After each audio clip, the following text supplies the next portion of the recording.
जिस वक्त में 15,000 से ज़्यादा स्कूल हर साल बंद किए जा रहे हैं, उस वक्त में शिक्षक दिवस मनाने का तरीका क्या होना चाहिए?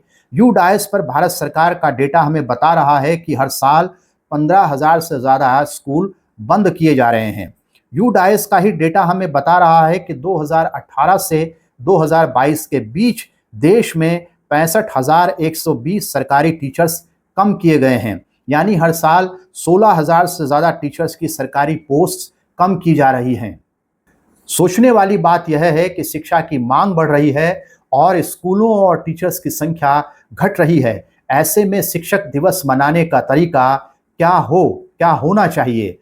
ऐसे समय में जब काम कर रहे टीचर्स में से स्थायी टीचर्स की संख्या आधी भी ना हो और टीचर्स यूनियन अपने मुद्दों के लिए सरकारों पर दबाव नहीं बना पा रही हो, तो ऐसे में शिक्षक दिवस मनाने का तरीका क्या होना चाहिए? साथियों नमस्कार, मेरे YouTube चैनल @जरूरी सवाल पर आप सबका स्वागत है। मैं बीरेंद्र सिंह रावत। आज का सवाल यह है कि शिक्षक और शिक्षिका दिवस कैसे मनाया जाए। ये सवाल इसलिए है क्योंकि आज 5 सितंबर है और पूरे देश में शिक्षक दिवस मनाया जा रहा है। शिक्षा से जुड़े हुए तमाम साथियों को शिक्षक दिवस की शुभकामनाएं। इस दिन को मनाने के कौन कौन से तरीके हो सकते हैं?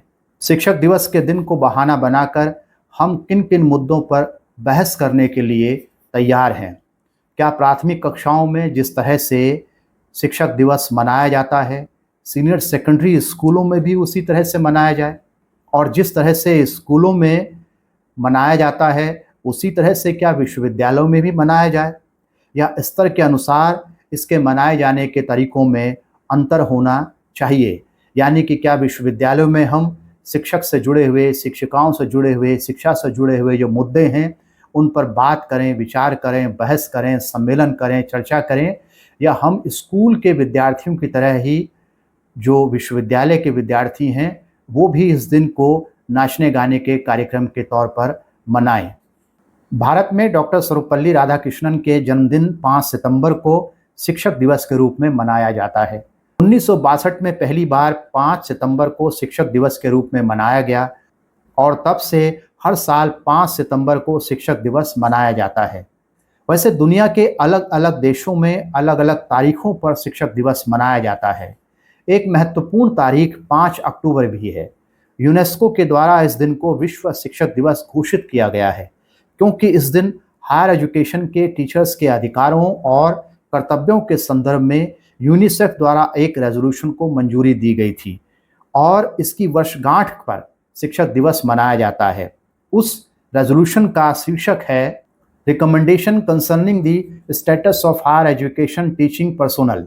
मेरी जानकारी में भारत सरकार द्वारा जारी ऐसा कोई दस्तावेज नहीं है जिसमें शिक्षक दिवस को मनाए जाने की सैद्धांतिक पृष्ठभूमि दी गई हो, लेकिन यूनेस्को के रेजोल्यूशन में एक सैद्धांतिक पृष्ठभूमि दी गई है और उस सिद्धांत को व्यवहार में लाने के लिए सदस्य देशों को रास्ते भी बताए गए हैं। यूनेस्को सदस्य देशों के हायर एजुकेशन के टीचर्स की यह जिम्मेदारी मानता है कि वे दुनिया में पाई जाने वाली सांस्कृतिक विविधताओं को माने, और मानने का मतलब है कि कम से कम उनको रिकॉग्नाइज करें। माने का मतलब यह नहीं है कि उन पर विश्वास करे और उनके हिसाब से अपना जीवन जिए, लेकिन कम से कम ये माने कि हाँ, विभिन्न प्रकार की जो सांस्कृतिक विविधताएं हैं वो उपलब्ध हैं दुनिया भर में। यूनेस्को ने लिखा है कि teacher should recognise the diversity of cultures in the world. आप पता करके देखिए कि भारत के विश्वविद्यालयों में, दुनिया की बात तो छोड़ दीजिए, क्या उनमें भारत की सांस्कृतिक विविधताओं को पहचान मिली है? अगर आप भारत के विश्वविद्यालयों में पढ़कर निकलने वाले या निकलने वाली व्यक्ति से भारत की सांस्कृतिक विविधताओं पर जानकारी हासिल करना चाहती हैं, तो क्या आपको भरोसा है कि वे भारत की सांस्कृतिक विविधताओं के बारे में कुछ ठीक ठाक बता पाएंगी? मुझे इस बात में शक है।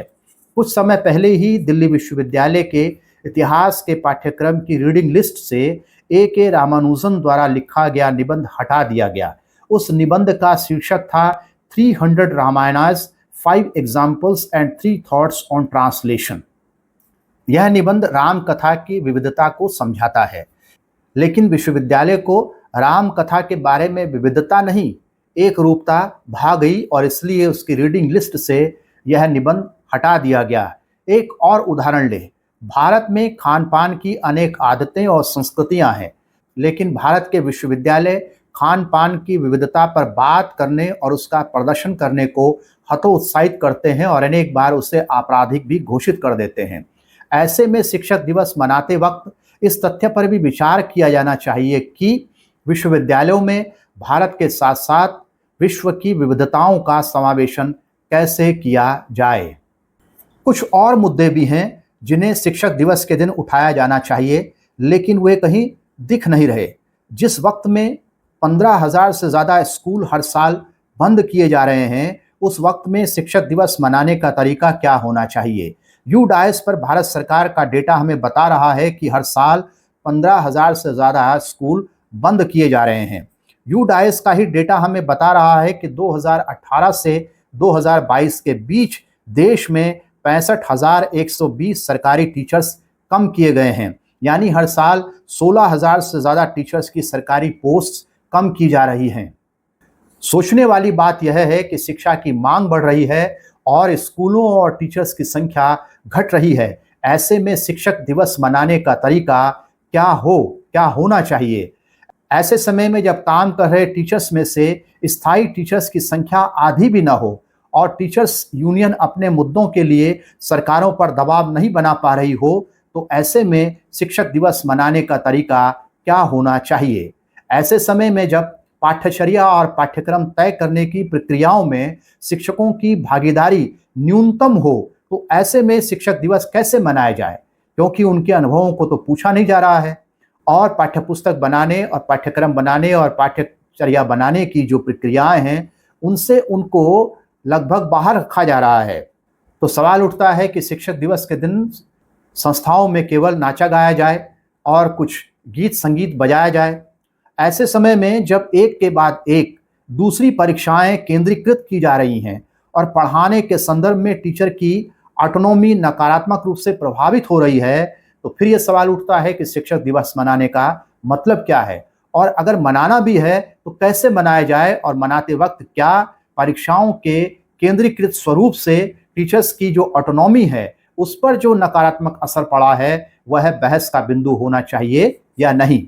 ऐसे समय में जब परीक्षाओं के केंद्रीकरण के कारण कोचिंग सेंटर्स का बोलबाला है और टीचर्स से भी यह उम्मीद की जा रही है कि वे भी पाठ्यक्रम के साथ वैसा ही रिश्ता रखें जैसा कोचिंग सेंटर्स वाले रखते हैं, तो बताइए कि शिक्षक दिवस मनाने का तरीका क्या होना चाहिए जब चारों ओर कोचिंग जैसा माहौल हो और टीचर्स पर भी ये दबाव बनाया जाए कि उन्हें भी वैसा ही व्यवहार करना है पाठ्यपुस्तकों के साथ और जानकारियों के साथ जैसा कोचिंग सेंटर वाले करते हैं। तो ऐसे में टीचर डे मनाने का तरीका क्या होना चाहिए, इस पर हमें गहराई से बात करनी चाहिए और विचार करना चाहिए।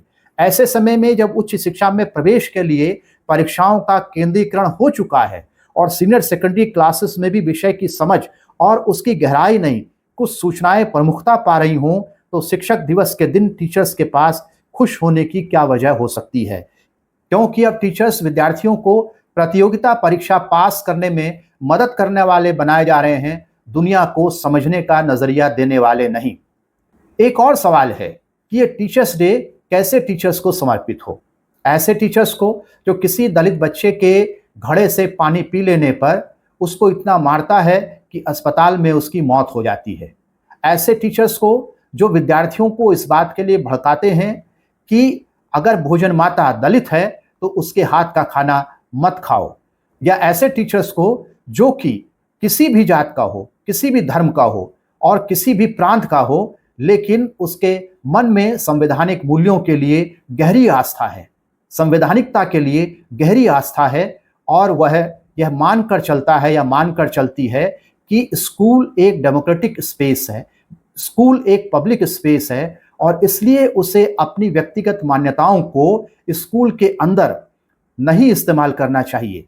मेरे ख्याल से शिक्षक दिवस ऐसे ही शिक्षकों के प्रति समर्पित होना चाहिए, न कि सभी शिक्षकों के प्रति, क्योंकि बड़ी मात्रा में ऐसे शिक्षक हैं जो जातीय भेदभाव में, धार्मिक भेदभाव में और लैंगिक भेदभाव में विश्वास करते हैं। तो जब हम शिक्षक दिवस मना रहे हैं तो हमें अपने बनने वाले जो टीचर्स हैं, यानी जो वुड बी टीचर्स हैं, जो अभी टीचर बनने की प्रक्रिया में हैं, उनको यह भी बताना है कि यह शिक्षक दिवस सभी तरह के शिक्षकों के प्रति समर्पित नहीं होना चाहिए, बल्कि ऐसे शिक्षकों के प्रति समर्पित होना चाहिए जिनमें संवैधानिकता है, जो कि आधुनिकता के बोध से लबरेज हैं, जो लिबरल आइडियाज से लबरेज हैं और जो चाहते हैं कि भारत के हर बच्चे को शिक्षा मिले और बेहतर शिक्षा मिले। नमस्कार, मैं वीरेंद्र सिंह रावत।